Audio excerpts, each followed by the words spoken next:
Doctor ortho Ayurvedic oil and capsule. अब दर्द भी घुटने टेकेगा। पश्चिम एशिया में जंग के 18वें दिन इराक में अमेरिकी दूतावास पर ड्रोन अटैक, तो इजरायल ने की तेहरान और लेबनान पर एयर स्ट्राइक।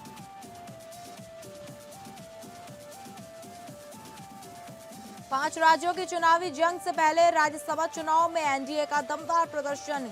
क्रॉस वोटिंग से एनडीए ने जीती 9 सीटें। बिहार राज्यसभा चुनाव में एनडीए का क्लीन स्लिप। नीतीश नितिन सहित 5 उम्मीदवार जीते। असम चुनाव के लिए जेएमएम तैयार, स्टार प्रचारकों की सूची जारी। सीएम हेमंत सोरेन समेत 20 स्टार प्रचारक उतरेंगे चुनाव प्रचार के लिए।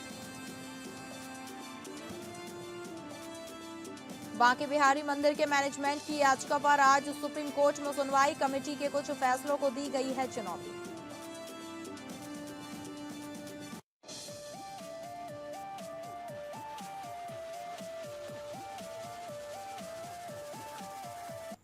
नमस्कार, आप सभी का स्वागत है और मैं हूं आपके साथ अंकिता सिंह। बुलेटिन की शुरुआत करेंगे बड़ी खबर का रुख करके, जहां पश्चिम एशिया में जंग का आज 18वां दिन। ईरान को परमाणु हथियार मिलना दुनिया के लिए बर्बादी, बोले ट्रंप। इसके बाद ट्रंप बोले 2 हफ्तों में सेना ईरानी नेतृत्व ढहा। इराक में अमेरिकी दूतावास पर ड्रोन अटैक, इजरायल की तेहरान पर एयर स्ट्राइक। भारत ने हॉर्मुज स्ट्रेट के पास 2 वॉरशिप तैनात किए। इजरायल ने लेबनान में एयर स्ट्राइक की। आपको बता दें, अमेरिकी राष्ट्रपति डोनाल्ड ट्रंप और उपराष्ट्रपति जेडी वेंस ने ईरान को परमाणु हथियार बनाने के खतरों के प्रति आगाह किया है।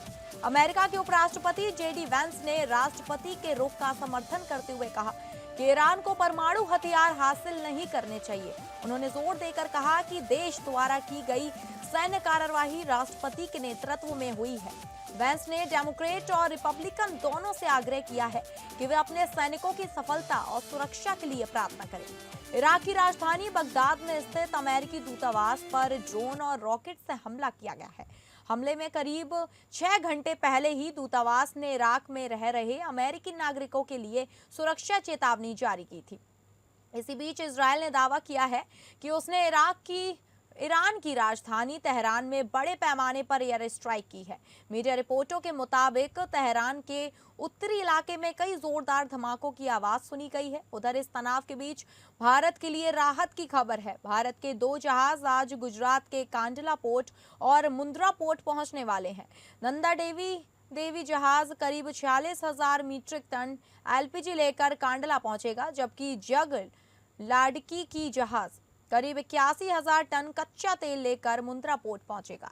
ये दोनों जहाज हॉर्मुज स्ट्रेट से तेल और गैस लेकर भारत आ रहे हैं। इजरायली एयरफोर्स ने दक्षिणी लेबनान के कई शहरों और गांवों पर हवाई हमले किए हैं। इन हमलों में तैबे शहर भी शामिल है, जहां गोलाबारी भी की गई है। भारत ने ईरान के पास मौजूद दुनिया के अहम समुद्री रास्ते हॉर्मुज स्ट्रेट के पास अपने 2 युद्धपोत तैनात किए हैं। इसके साथ ही जरूरत पड़ने पर उन्हें हर तरह की सहायता भी उपलब्ध कराई जाएगी। मिडिल ईस्ट में जारी संघर्ष और हॉर्मुज स्ट्रेट में बढ़ते खतरे के बीच भारत अपने ऊर्जा सप्लाई मार्ग और समुद्री व्यापार की सुरक्षा को लेकर सतर्क है। अमेरिकी राष्ट्रपति डोनाल्ड ट्रंप ने ईरान की परमाणु महत्वाकांक्षाओं पर अपनी चिंता व्यक्त की है। Much safer world when it's wrapped up. It'll be wrapped up soon. We're going to have a much safer world. I had an obligation to do this. I didn't want to, I call it an excursion. I didn't want to make this journey. We had the highest stock market in history. We had low gas prices. Everything was good. And I know exactly, I know what, you're going to do it, and people are going to raise the price of oil, and that's good. But I know that. But that's a very small thing compared to allowing them to have, you want to see a stock market good? और अगली बड़ी खबर का रुख करेंगे, जहां पाकिस्तान की नापाक हरकत, पाकिस्तान ने अफगानिस्तान में बरसाए बम। काबुल ने रिहायशी इलाकों और अस्पताल पर हमला। काबुल के अस्पताल पर हमले में 400 लोगों की मौत। पाकिस्तान का हमला संप्रभुता का उल्लंघन, तालिबान सरकार ने ये बोला। आपको बता दें, पाकिस्तान ने अफगानिस्तान के काबुल में एक अस्पताल पर जबरदस्त एयर स्ट्राइक की है। इस घटना का एक वीडियो सामने आया है, जिसमें दिखाया गया है कि काबुल में एक ड्रग रिहैबिलिटेशन अस्पताल पर पाकिस्तानी हवाई हमले के बाद एक जोरदार धमाका हुआ है। यह वीडियो एक्स पर वायरल हो रहा है। इसमें अस्पताल के ऊपर से आग की लपटें और धुएं का एक बड़ा सा गुब्बार उठते हुए दिखाई दे रहा है। एक अन्य वीडियो में सुरक्षा बल टॉर्च की रोशनी में शवों को बाहर निकालते और दमकल कर्मी आग बुझाने के लिए संघर्ष करते हुए दिखाई दे रहे हैं। पाकिस्तान की ओर से लगातार अफगानिस्तान में रिहायशी इलाकों को निशाना बनाया जा रहा है। हालांकि पाकिस्तान ने अपनी सेना की ओर से अस्पताल पर हमला करने समेत किसी भी नागरिक स्थल को निशाना बनाए जाने से इनकार किया है। अफगानिस्तान की तालिबान सरकार ने पाकिस्तानी सेना पर काबुल में नशा मुक्ति अस्पताल को निशाना बनाकर हवाई हमला करने का आरोप लगाया है। इस हमले में 400 लोगों की मौत हो गई, जबकि कई अन्य घायल हुए हैं। अफगानिस्तान के उप सरकार प्रवक्ता हमदुल्ला फितरत ने बताया कि सोमवार रात हुए हमले में अस्पताल का बड़ा हिस्सा तबाह हो गया। उन्होंने बताया कि अब तक मृतकों की संख्या 400 है, जबकि 250 लोग घायल हुए हैं। फितरत ने कहा कि बचाव दल इमारत में लगी आग पर काबू पाने और पीड़ितों के शवों को निकालने की कोशिश कर रहे हैं। तालिबान सरकार के प्रवक्ता जबीउल्लाह मुहाजिद ने सोशल मीडिया पर कहा कि पाकिस्तान की ओर से किया गया यह हमला अफगानिस्तान की संप्रभुता का उल्लंघन है। उन्होंने कहा कि हमले में मारे गए और घायल हुए अधिकांश लोग अस्पताल में इलाज करा रहे हैं, नशा पीड़ित हैं।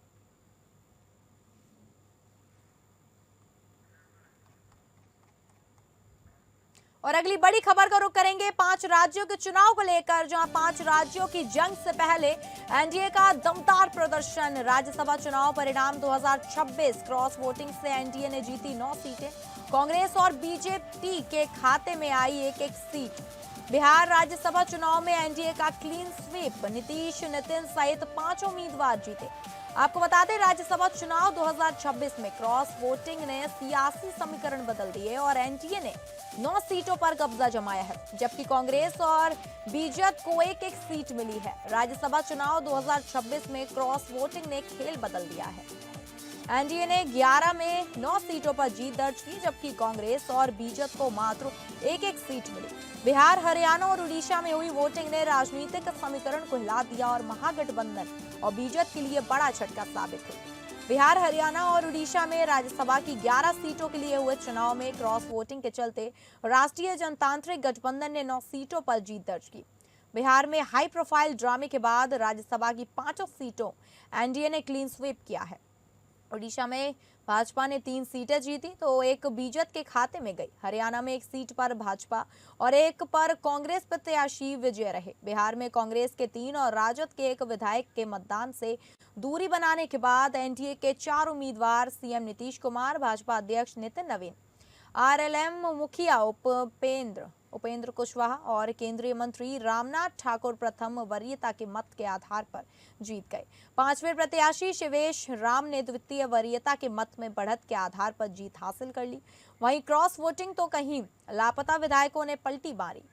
राज्यसभा चुनाव में बिहार, उड़ीसा और हरियाणा में क्रॉस वोटिंग, विधायकों के लापता रहने और कुछ दलों की ओर से मतदान से दूर रहने के कारण बाजी पलट गई।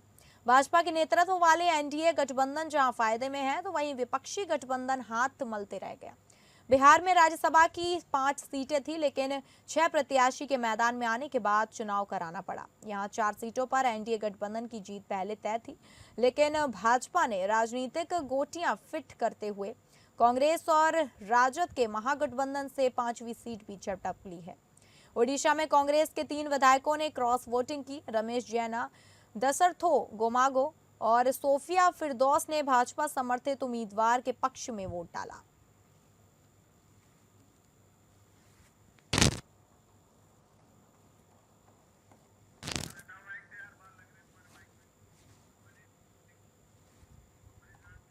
वहीं इस खबर की ज्यादा जानकारी के साथ हमारे इनपुट हेड मनीष राज सिंह हमारे साथ जुड़ गए हैं फोन लाइन पे। मनीष, जिस तरीके से एनडीए ने जीत हासिल की और विपक्ष को ठेंगा दिखाया, इसको लेकर क्या जानकारी है? देखिए, इस बार का जो राज्यसभा चुनाव हुए काफी दिलचस्प रहा है। बिहार, हरियाणा और ओडिशा की जो 11 राज्यसभा सीटों पर सोमवार को जो चुनाव हुआ है, बीजेपी के नेतृत्व वाली एनडीए के आगे विपक्षियों की सारी कोशिशें जो है बेकार साबित हुई हैं। बीजेपी ने ऐसी रणनीति ही बनाई थी कि बिहार में आरजेडी नेता तेजस्वी यादव का जो असदुद्दीन ओवैसी की पार्टी के साथ हाथ मिलाने का प्लान था, वह काम नहीं आ सका। तो ओडिशा में भी कांग्रेस और बीजेडी की जोड़ी भी मिलकर एनडीए का मुकाबला नहीं कर सकी है। 3 राज्यों की 11 राज्यसभा सीटों में से एनडीए ने कुल 9 सीटों पर जीत दर्ज की है, जबकि विपक्ष को महज 2 राज्यसभा सीटें ही मिल सकी हैं। जी। बीजेपी ने कुल 5 सीटें जीती हैं और उसके सहयोगियों को कुल 4 सीट मिली है। ऐसे में जब देश के 10 राज्यों की कुल 37 राज्यसभा सीटों पर जो चुनाव हुए, उसमें 7 राज्यों के 26 राज्यसभा सदस्य तो पहले ही निर्वाचित चुन लिए गए थे और 3 राज्यों की 11 सीटों पर जो ये नतीजे आए हैं, उसमें एनडीए को काफी अच्छा खासा बढ़त मिल गया है और विपक्ष के खाते में काफी कम सीटें आई हैं। तो ऐसे में ये जो चुनाव राज्यसभा के हुए हैं, उसमें एनडीए की रणनीति ने काफी अहम रोल अदा किया है और उसके बाद से राज्यसभा में भी एनडीए के जो सदस्य हैं, उनकी रणनीति जो है आगे काम करेगी और समीकरण जो है राज्यसभा में किसी भी बहुमत को हासिल करने के लिए हो सकता है कि बीजेपी के लिए ये रणनीति काम आ जाए। जी ठीक है, आपका धन्यवाद जानकारी देने के लिए। तो आपको बता दें, क्रॉस वोटिंग से एनडीए ने 9 सीटें जीती हैं। वहीं विपक्ष की बात करें तो कांग्रेस और बीजेडी के खाते में सिर्फ एक सीट ही आई है। और अगली खबर का रुख करेंगे जो आ रही है झारखंड से, जहां असम में होने वाले आगामी विधानसभा चुनाव को लेकर झारखंड मुक्ति मोर्चा ने अपनी राजनीतिक सक्रियता बढ़ा दी है। पार्टी ने चुनाव में सक्रिय भागीदारी का फैसला करते हुए प्रचार अभियान को मजबूत करने की दिशा में कदम बढ़ाया है। हालांकि पार्टी असम में कितनी सीटों पर चुनाव लड़ेगी, इस संबंध में अभी अंतिम निर्णय नहीं लिया गया है। झामुमो ने सोमवार को असम विधानसभा चुनाव के लिए 20 स्टार प्रचारकों की सूची जारी की है। इस सूची में झारखंड के मुख्यमंत्री हेमंत सोरेन और विधायक कल्पना सोरेन को प्रमुख रूप से शामिल किया गया है। दोनों नेता असम के विभिन्न विधानसभा क्षेत्रों में चुनाव प्रचार का नेतृत्व करेंगे और पार्टी की नीतियों तथा कार्यक्रमों को जनता तक पहुंचाएंगे। पार्टी के केंद्रीय महासचिव सह प्रवक्ता विनोद कुमार पांडे ने बताया कि स्टार प्रचारकों की सूची में कई वरिष्ठ नेता और विधायक भी शामिल किए गए हैं।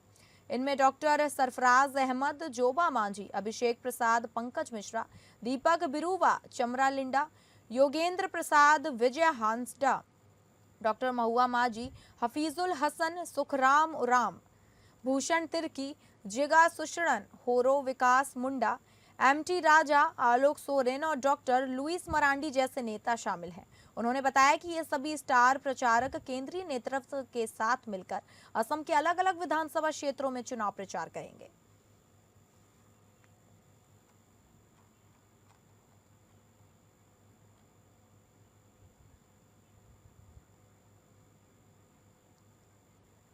आपको बता दें, असम में होने वाले आगामी विधानसभा चुनाव को लेकर झामुमो ने अपनी राजनीतिक सक्रियता बढ़ा दी है। वहीं इस खबर की ज्यादा जानकारी के लिए हमारे ब्यूरो हेड अजय सिंह हमारे साथ जुड़ चुके हैं।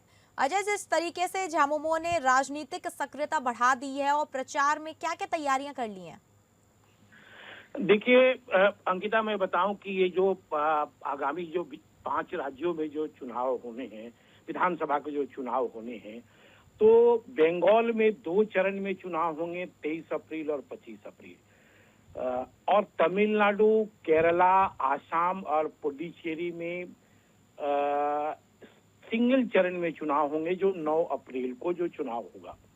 यानी इन चुनाव में तो, और ये जो झारखंड का जो एडजर्निंग इलाका है, यानी खास करके असम और बंगाल, तो इस पर जो है झारखंड मुक्ति मोर्चा के जो मुखिया हैं हेमंत सोरेन, वो लगातार प्रयास कर रहे हैं कि इन राज्यों में अपनी जो है अपनी सक्रियता बढ़ाई जाए, अपनी पार्टी की सक्रियता बढ़ाई जाए। इसी कड़ी में कुछ दिन पहले भी जो है झारखंड के जो मुख्यमंत्री थे, झारखंड के मुख्यमंत्री हेमंत सोरेन जो है असम के तेजपुर में जो उन्होंने सभाएं की थी और जो है तमाम आदिवासी संगठनों से भी उनकी मुलाकात हुई थी। और वो लगातार प्रयास कर रहे हैं कि जो है वहां पे अपनी राजनीतिक सरजमी जो है वो तलाशी जाए, अपनी जो है अपना पार्टी का जो एक्सपेंशन किया जाए। इसी के लिए लगातार वो जो है वो आसाम को और वेस्ट बंगाल का दौरा भी कर रहे हैं। इसी कड़ी में उन्होंने जो है वो आसाम के विधानसभा चुनाव के लिए उन्होंने उन्होंने अपनी स्टार प्रचारकों की सूची जो है वो जारी की है। स्टार प्रचारकों में देखा जाए तो मुख्य रूप से वो खुद और उनकी पत्नी जो है कल्पना सोरेन, जो गांडे से विधायक भी हैं, वो कमान संभालेंगी। और उसके साथ साथ जो है 20 स्टार प्रचारकों की जो सूची जारी की है, उसमें जो है जेएमएम के जो महासचिव हैं विनोद पांडे, जो सरफराज अहमद है जो राज्यसभा के जो मेंबर हैं, और डॉक्टर महुआ माझी हैं, विनोद पांडे हैं, जुगा शुगो होरेन हैं, और जो तमाम उनके जो मंत्री हैं जैसे अभिषेक प्रसाद पिंटू जो मुख्यमंत्री के काफी करीब माने जाते हैं, वो भी स्टार प्रचारकों की सूची में शामिल हैं।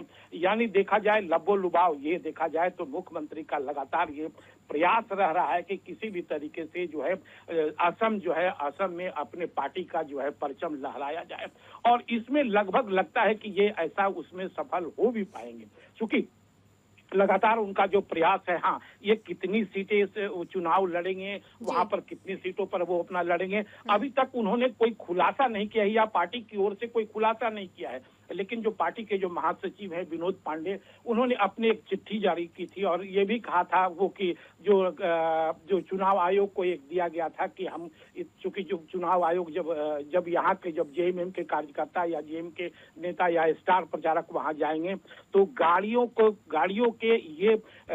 का उसमें लिस्ट जारी है कि उनसे चुनाव आयोग से मांगा गया है कि हम अपनी गाड़ियों को ये गाड़ियां थे और ये लोग इसमें जाएंगे, तो उनसे चुनाव आयोग से परमिशन मिल लिया जाए। बहरहाल देखने वाली बात होगी कि आने वाले ये तो जो चुनाव के जो फैसले हैं, जब वो 4 मई को जब वो फैसला आएगा, तब ये लगेगा कि इसमें मुख्यमंत्री या फिर माफ कीजिएगा, झारखंड की पार्टी जो है कितना सक्सेस कर पाई या कौन कितना सक्सेस कर पाएगा, ये तो देखने वाली बात होगी। ठीक है अजय, आपका धन्यवाद जानकारी साझा करने के लिए। तो आपको बता दें, असम चुनाव के लिए जेएमएम ने 20 स्टार प्रचारकों की सूची जारी कर दी है।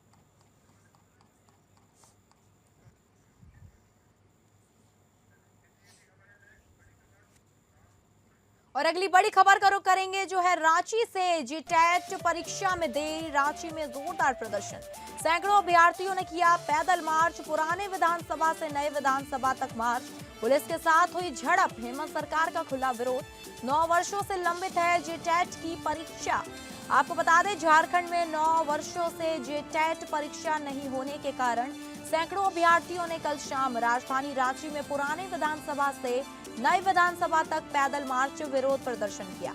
इस दौरान अभ्यर्थियों और पुलिस के बीच झड़प भी हुई। मौके पर लगातार अभ्यर्थियों द्वारा लगातार हेमंत सरकार के विरुद्ध नारेबाजी की जा रही थी। तो वहीं जेटेट का मुद्दा विधानसभा के अंदर और बाहर भी कल जोर जोर से उठा, जहां भाजपा विधायक पूर्णिमा साहू ने परीक्षा में हो रही देरी को युवाओं के भविष्य में खिलवाड़ करार दिया।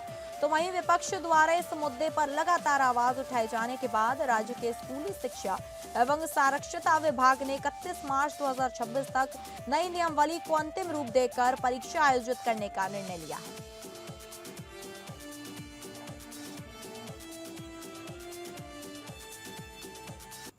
मार्च तक आपको ये परीक्षा ले लेनी।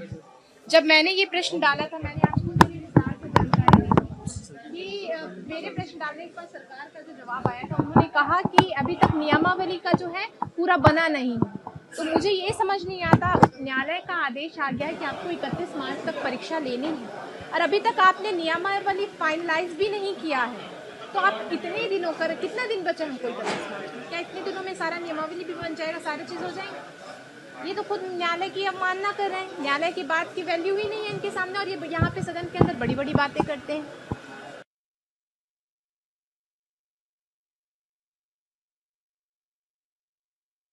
और अगली खबर का रुख करेंगे। उत्तर प्रदेश में टेम्पल इकोनॉमी को लेकर पर्यटन एवं संस्कृति मंत्री जयवीर सिंह ने विपक्ष पर निशाना साधते हुए कहा कि वर्ष 2017 से पहले प्रदेश में विकास ग्रेयार्ड इकोनॉमी तक सीमित था, जबकि अब सरकार मंदिर, तीर्थ और सांस्कृतिक आयोजनों के जरिए पर्यटन और स्थानीय अर्थव्यवस्था को नई दिशा दे रही है। मंत्री ने कहा कि ब्रज, अयोध्या और काशी जैसे तीर्थ स्थलों को विकसित कर प्रदेश में धार्मिक पर्यटन को बढ़ावा दिया जा रहा है। उन्होंने बताया कि ब्रज रंगोत्सव 2026 के दौरान होली के प्रमुख दिनों में ही ब्रज क्षेत्र में 44 लाख से अधिक पर्यटक पहुंचते। उनके मुताबिक इससे स्थानीय व्यापार, पर्यटन और रोजगार को भी नई गति मिली है। ब्रज रंगोत्सव में पर्यटक संख्या का बढ़ता ग्राफ देखकर मंत्री जयवीर सिंह ने कहा कि 2016 में 19.9 लाख पर्यटन थे, जो 2026 में बढ़कर 44 लाख से अधिक हो गए। मथुरा में वार्षिक पर्यटक संख्या भी 2022 में 6.53 करोड़ से बढ़कर 2025 में 10.24 करोड़ हो गई, जो 57% की वृद्धि है। मंत्री ने कहा कि ब्रज के पर्व और आस्था आधारित आयोजन उत्तर प्रदेश की टेम्पल इकोनॉमी को मजबूत बना रहे हैं। रंगोत्सव में अमेरिका, ब्रिटेन, रूस और ब्राजील से भी विदेशी पर्यटन पहुंचे, जो ब्रज की वैश्विक गूंज को दर्शाता है। आस्था, श्रद्धा और पर्यटन को एक नया संदेश देने का काम किया है।